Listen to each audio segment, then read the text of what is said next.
Mobile দিয়ে SMS এর মাধ্যমে 1 মিনিটে এসএসসি রেজাল্ট। হ্যাঁ প্রিয় শিক্ষার্থী বন্ধুরা, তোমরা যারা 2025 সালে এসএসসি বা সমমান পরীক্ষা দিয়েছো, আগামীকাল অর্থাৎ 10 জুলাই তোমাদের এসএসসি পরীক্ষার ফলাফল প্রকাশিত হবে। তোমরা জানো আনুমানিক দুপুর 2টার পর ফলাফল প্রকাশিত হবে। এখন কথা হচ্ছে, তোমরা আমাকে প্রশ্ন করেছো অনেকেই কিভাবে ফলাফল নিবে। তো হ্যাঁ, তোমাদের ফলাফল নেওয়ার মোটে 2টা উপায় আছে। প্রথম উপায় হচ্ছে এসএমএস এর মাধ্যমে। তো এসএমএস এর মাধ্যমে কিভাবে ফলাফল নিবে সেটা আমি তোমাদের এখন দেখিয়ে দিচ্ছি।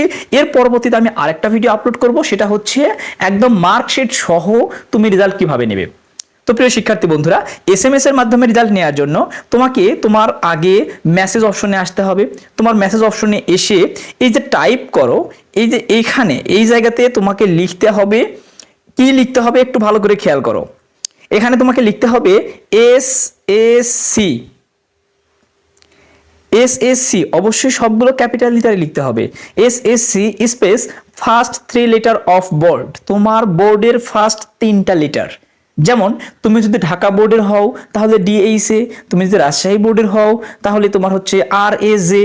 এরকম করে তুমি যে বোর্ডের স্টুডেন্ট সেই বোর্ডের প্রথম 3টা লেটার তুমি লিখবে। ধরো আমি ঢাকা বোর্ড দিয়ে দেখিয়ে দিচ্ছি, তাহলে লিখবো কি ডিএইচএ।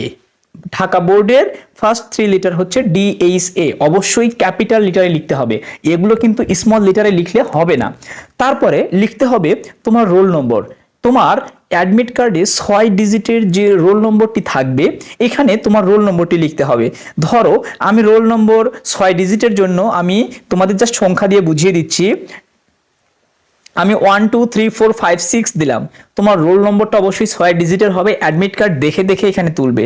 এরপর আরেকবার স্পেস দিবে, স্পেস দিয়ে 2025 তুলবা।